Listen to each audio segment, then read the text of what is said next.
ҳои ҳунарӣ мерафтем. ҳамин сурудро масалан дар бисёр ноҳияҳо бисёр дархост мекарданд аз устоз.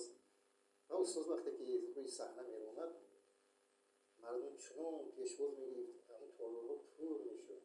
ва ба ҷоҳое мо рафтагием ки дар ҳамн толор одам намебурд, бо дар берӯ мемондем, дар ҳамн бевуфқӣ хая ки мардум омадиянд ё ҳамунҷо мо касе ки билет гирифт, касе ки ройгон мешикан мегӯбарои чи мо консерт медодем. аммо як сафари ҳунарӣ доштем мо дар шаҳрхӯз қабодиён, як чизи фаромӯшнашаванда. вақте ки мо дар ҳамон толори қабодиён консерт медодем, дар ҳамон вақт ҳамин қувваи барқ хомӯш шуд. як ним соат истодем ки ҳамон ки қувваи барқ нашид. шодравон гуфт ки бё ки набошад бигзор ман ҳамин чиам ҳамин ки ярчанде ки торик аст. баъд овардан камаз буд, камазор дар ҳамин дари калон мондан, ҳамон камаз равшанӣ кард ва мо беҳ баланд буд. консерт ҳамон барномаи консертӣ чӣ қадар давом кард? барномаҳое ки устод баромад мекард расти гап шунаванда чунон ташнае буд ки ҷавоб намедоданд. хайр баъд мо мефтам мувофиқи талаб як ду сӯи дигар мефаҳмем, бо шумо худоҳофизӣ мекунем.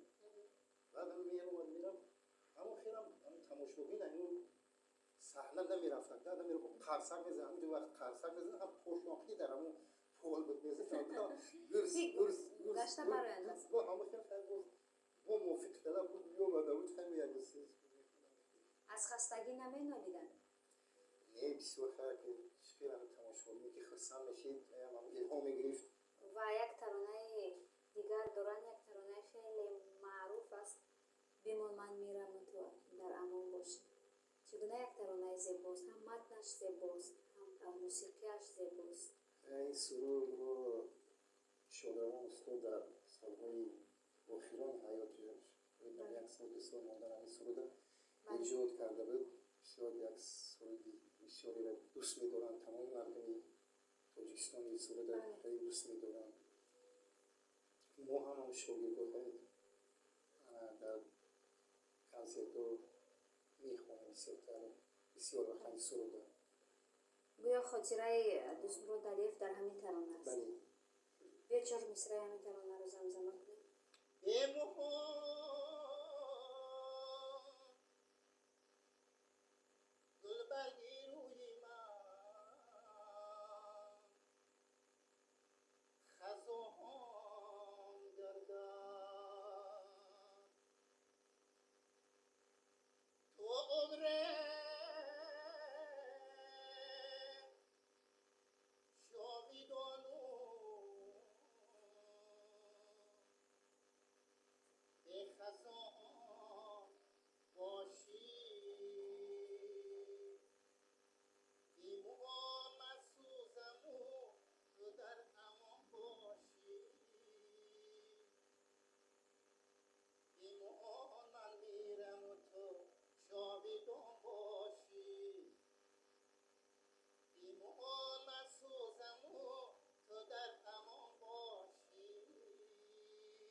як таронаи хеле зебост ва ман гумон мекунам як таронаи аст ки таърихи зиндагии як нафар шахсияти хеле бузургро дар худ мегирад.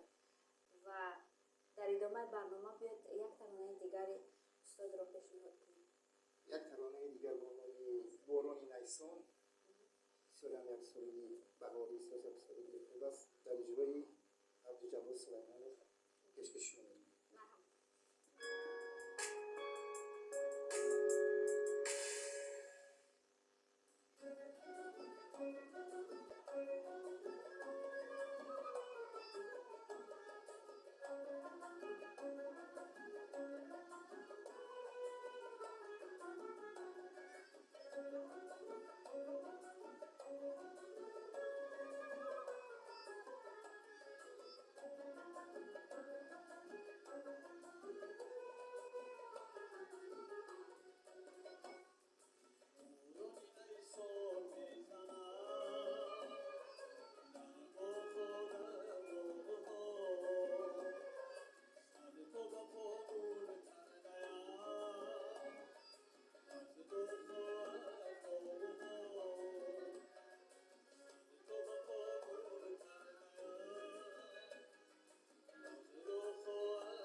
دوستان عزتمند، این برنامه خاطره هاست و یادداشت میکنیم که ما امروز اطراف یک نفر شخصیت حرف میزنیم که واقعا هم اسمش ترانه‌هایش ماندگار است. با همراهی دوستانش، با همراهی همکارانش، نفرانی که همراه با هم در سفرهای هنری بودند، اطراف همین سفرها حرف زدیم، اطراف پذیرایی مردم، اطراف صمیمیت مردم نسبت هنر او، اطراف استعدادش و اطراف خاطره های همکارانش. تشکر زیاد خوش آمدید و برنامه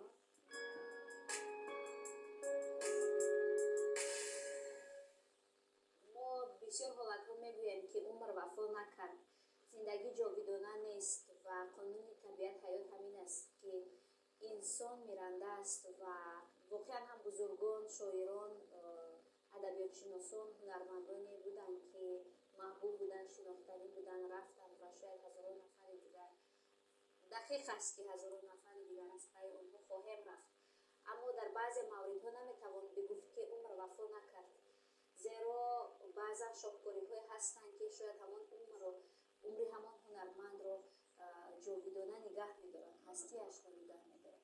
همین طور من گمان می‌کنم بگویم در مورد دستمزد علیف که عمرش جاودانه است، اسمش جاودانه است، ترانه‌هایش جاودانه است، یادش جاودانه است، نه تنها در فیض آباد بلکه در قلب‌های ما. و تا جایی که ما می‌دانیم در فیض آباد نیز یک جمع مؤسسه فرهنگی فعالیت می‌کنند که به نام استاد گذاشته شدند و باور است که نسل‌های بعدی در زیر هوای ترانه‌های او استعدادشان را نشان می‌دهند.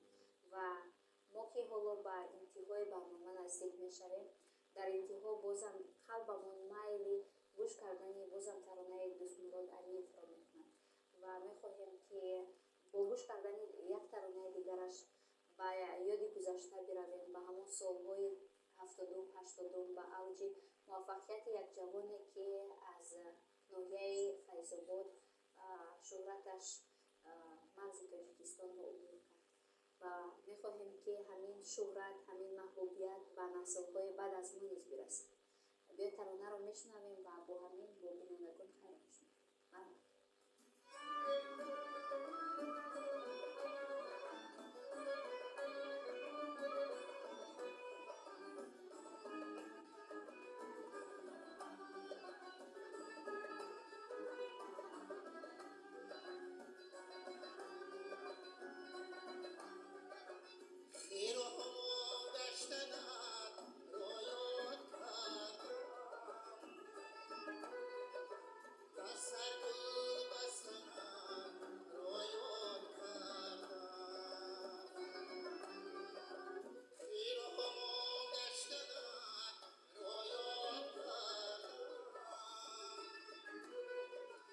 Asar